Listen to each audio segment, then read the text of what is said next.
Hello and welcome back. Thank you, as always, for tuning in today. Let's spend the next few minutes taking a look at a very frequently asked question here for course students. And it makes complete sense why it's such a frequently asked question. And well, it's bound to come up because, at least on this video series, oh, and other video series too, the idea comes up over and over again. Hence the frequency of the question, which is a good one.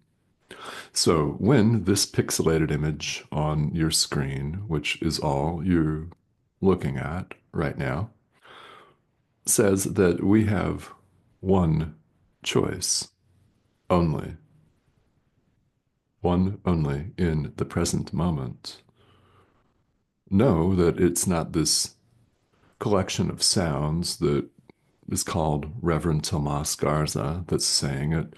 It's the Holy Spirit that's talking to you. Our inner teacher talks to us and speaks to us in many different ways. This is simply one of them. So, why do I continue to insist about that? Well, you are not a body. There is no world. If you're joining me for the first time, welcome.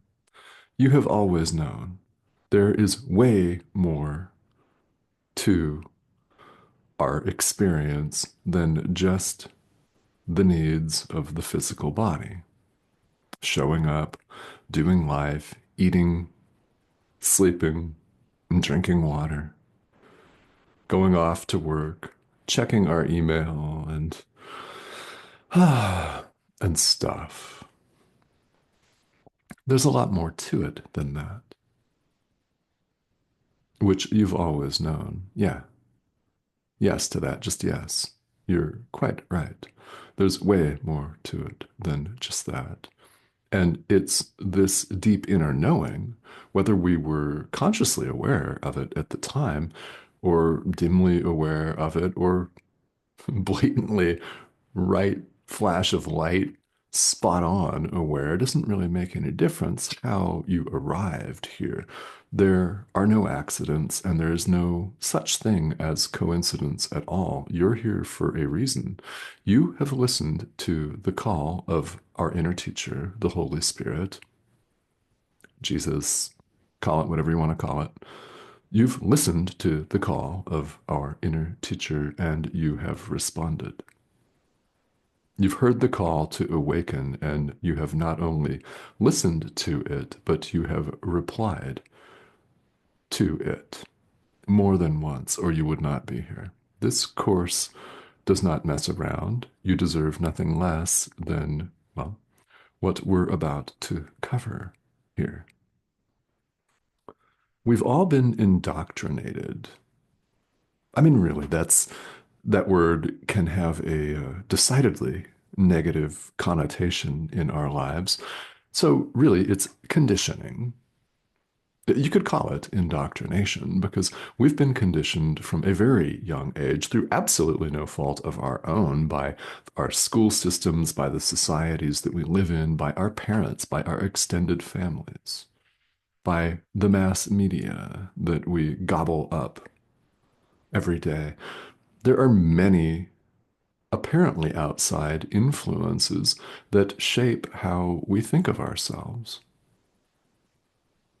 and how we think of other people and how we think of the world itself.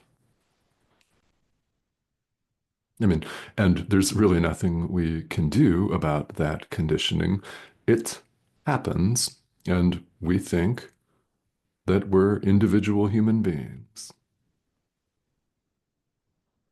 And that's it. That's all. Finite as can be, with an extraordinarily limited shelf life. Even if you're in really good shape, it's not eternal, well, it's not who you really are. And we have a very extraordinary power right here, right now.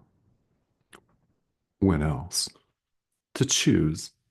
We have a choice, a single choice right now in the present moment. Yes, it appears there are billions of different choices, but this is our spiritual practice. It's not walking down the supermarket aisles filled with stuff, selecting from this and that, checking out the price tag on this item and deciding it's too expensive and getting something else, or looking at something cheap and thinking, I would never eat that.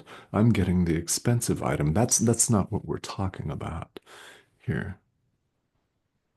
We have one choice. Happily, it's a very simplified. One choice only between exactly two options. So that narrows it down. Now, a couple of words about simplicity. It's the simple things that we're most prone to overlook. In fact, we do it all the time, telling ourselves in so many words, in one way or another, it can't be this simple. There's got to be more to it than this. It has got to, and I mean got to be more complex than that. So we go off and we invent complexity, elaborate rituals of all kinds, and we lose ourselves in shiny objects and the pursuit of stuff and all of the things that we heap upon ourselves to occupy our time each and every day. Well, okay, we could choose to look at that very differently. We have a choice, a powerful choice in the present moment between exactly two options. One is the Holy Spirit, Jesus, choice for God, the choice for light, truth, self with a capital S.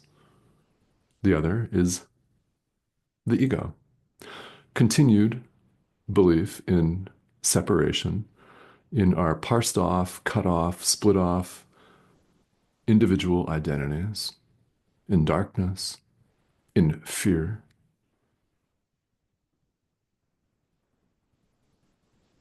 It's a choice between truth or illusion, light or dark, life or death, love or fear, yeah, God or the ego. That's our choice in the present moment. If you tell yourself that you have no choice, you have in fact exercised that power of choice. And you know, the choice you just made. We all do. If we say, no, I have no choice in the matter, that's a choice for continued separation, the ego, frustration, blame, hatred, pain, and fear, interspersed, of course, with beautiful sunsets, romantic walks on the beach, maybe a gorgeous meal, and a hug from a child or a grandchild. Beautiful moments for sure, that don't last. Soon the darkness is back in your view and experience. When we have a choice.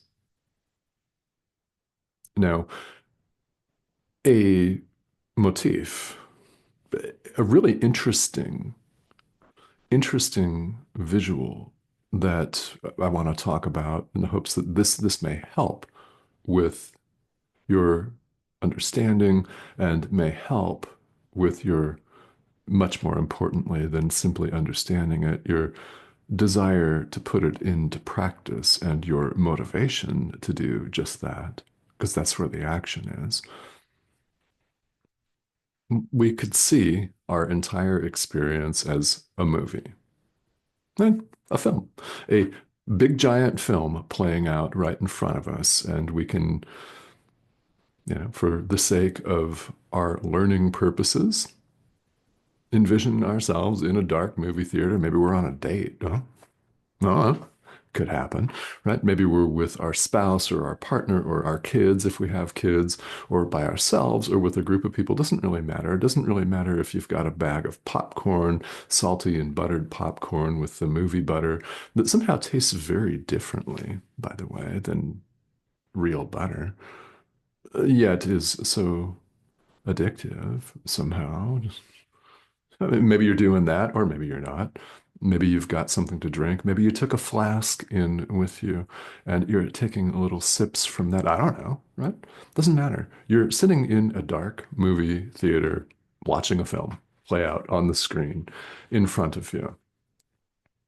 We all sit there when we, in fact, watch a movie or read a novel or watch a show on TV or something, and we know we deep down know that the images that we're watching aren't real.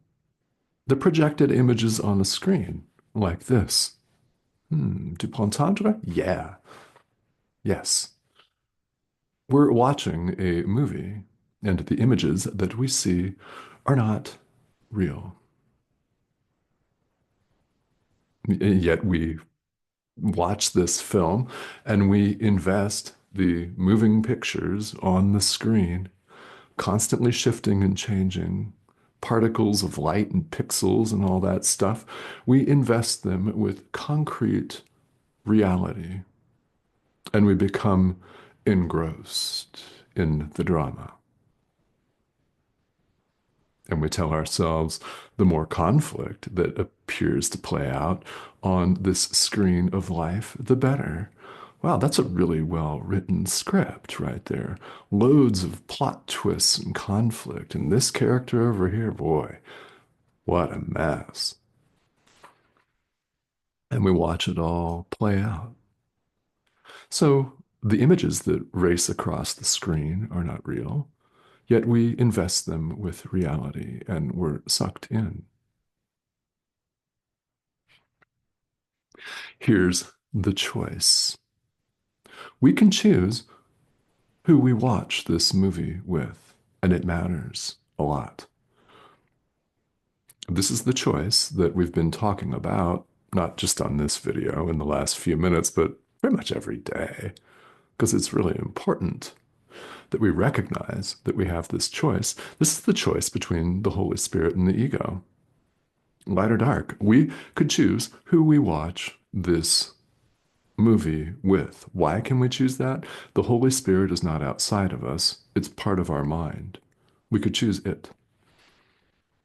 We can choose to watch the movie with the Holy Spirit, or we can choose to watch it with the ego. In other words, we could take the Holy Spirit as our teacher, or we could continue to let the ego run the show and run us off the cliff again, inevitably.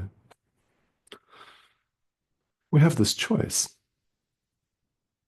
And all of the images have already been filmed.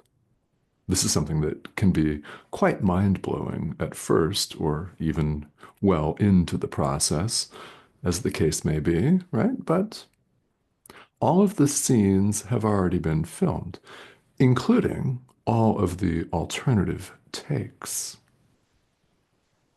The entire film has already been filmed. We're looking at apparent events and situations and circumstances long gone by. We have a choice right now with whom we watch the movie. You could choose to watch it with the Holy Spirit, or you could choose to watch it with the ego. Here's the fantastically large and groundbreaking and monumental difference. All of those words fail, by the way. Can't do anything but point to truth in words. So here we go. Yeah. When we choose to watch the movie with the ego, it's the same thing that we're doing every day, where we may have some beautiful scenes and then scenes of conflict, hatred, guilt, blame, fear, rage, depression, sadness. Well, I could keep going with that list. We've made it quite long. Or we could choose to watch with the Holy Spirit and see it all very differently. The images are going to be the images, but we don't have to see them the same way.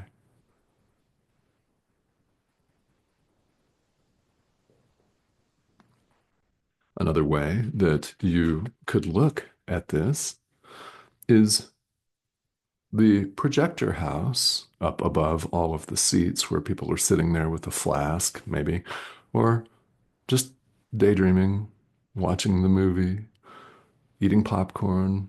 There's a projector house up top with a film projector and exactly two films.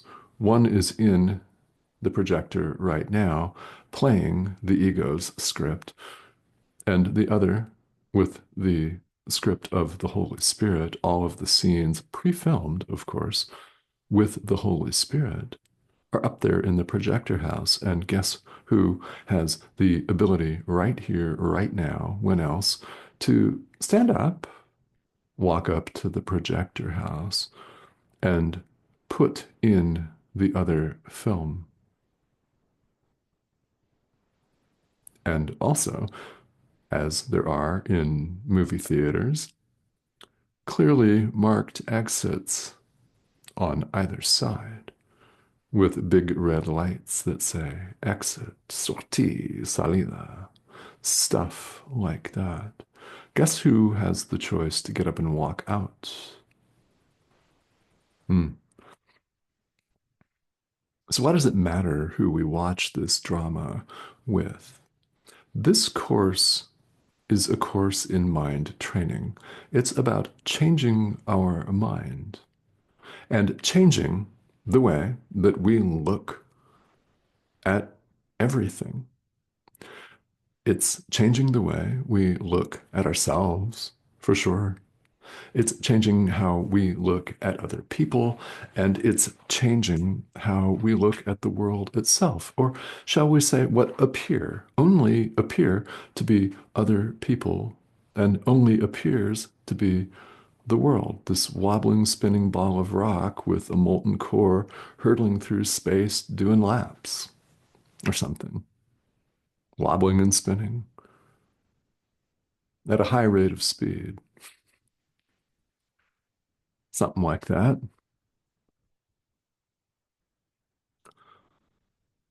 When we choose, actively choose, to watch the movie with the Holy Spirit, we continue to see images on the screen.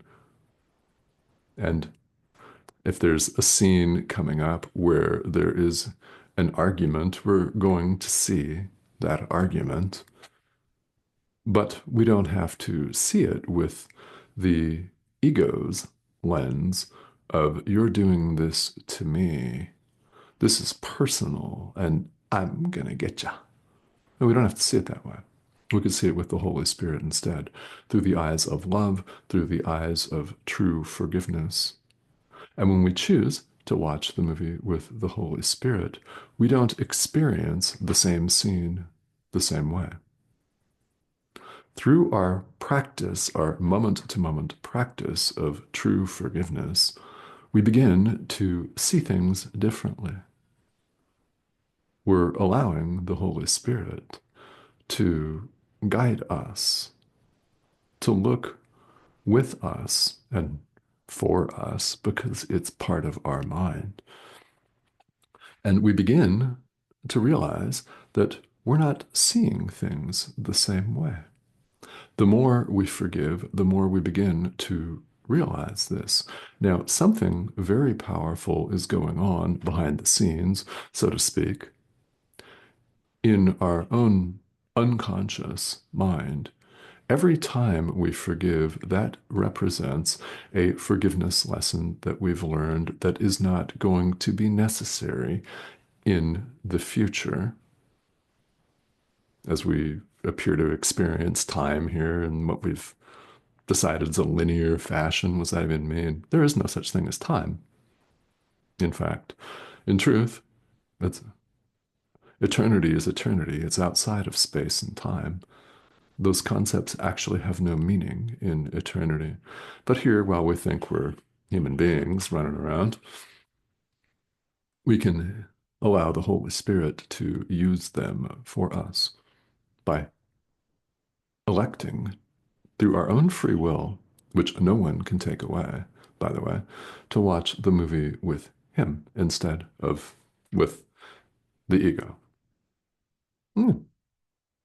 What happens is when we learn a forgiveness lesson, we do not have to repeat it. It's like passing a class in school. You don't have to repeat it. If you fail the class, then, well, they're going to have you repeat the class, maybe in summer school, or maybe they'll hold you back a grade, and then you have to take it all over again next year. I don't know. When we learn a forgiveness lesson, we don't have to repeat it.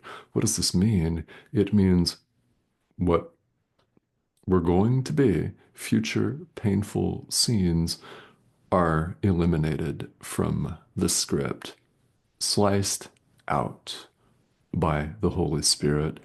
He knows the pieces of this film that your forgiveness correspond to, and should you choose to truly forgive, you will shorten time.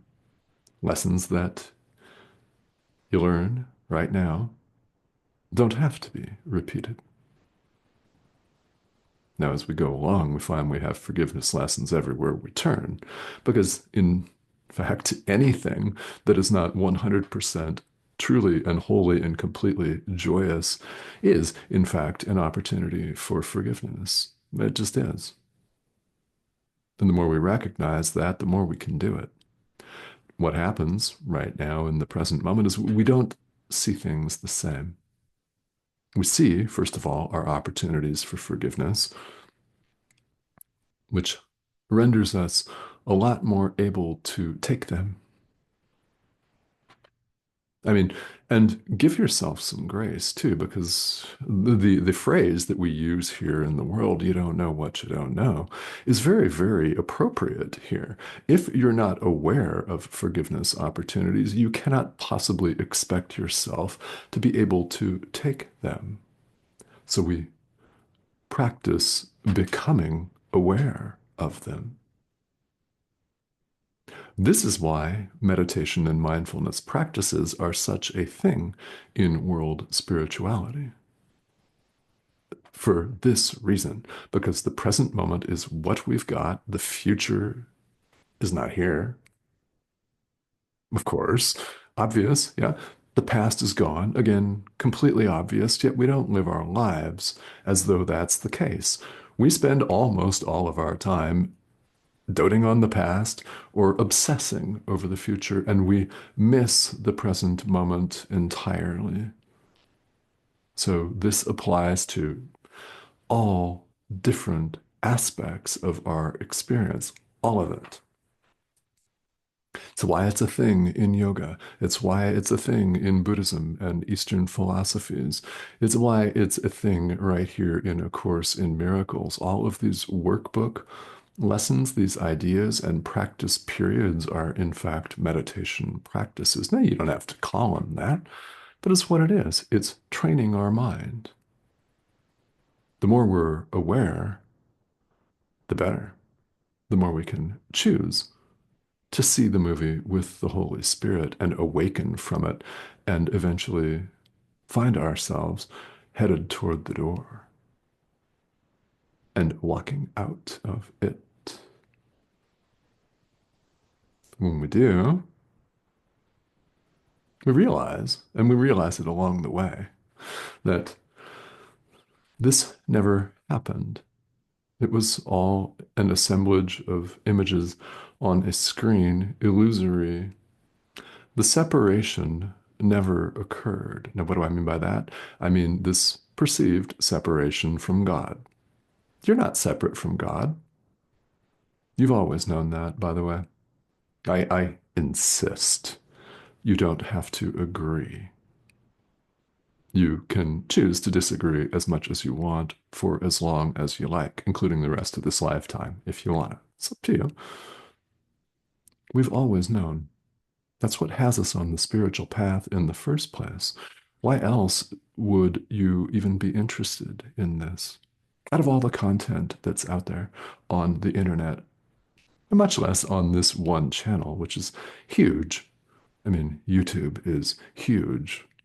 It's also really cool because it can be used as it's being used right now to share the love of the Holy Spirit with you, just as well as it can be used for very helpful instructional videos or music videos that calm your mind or amp you up if you want. It can also be used, as can all tools, to spread misinformation. So, what's going on right now is you're tuned in to the message of your inner teacher. And for that, I thank you. That's very, very important. And we often just don't even recognize the sheer magnitude of our choice to spend 20, 25 minutes out of our day or our evening, whatever other activities we've got going on, and pay attention to the message of our inner teacher who's inviting you to choose him, to choose it right now. And the more you do, well, if you've been doing it, you know exactly what I'm talking about. And if you haven't, we've got each and every one of us the same opportunity right now to choose. Chose the ego 15 minutes ago? So what? Choose the Holy Spirit right now. Past is gone. Forgive it. Never was. So all of this movie is just that,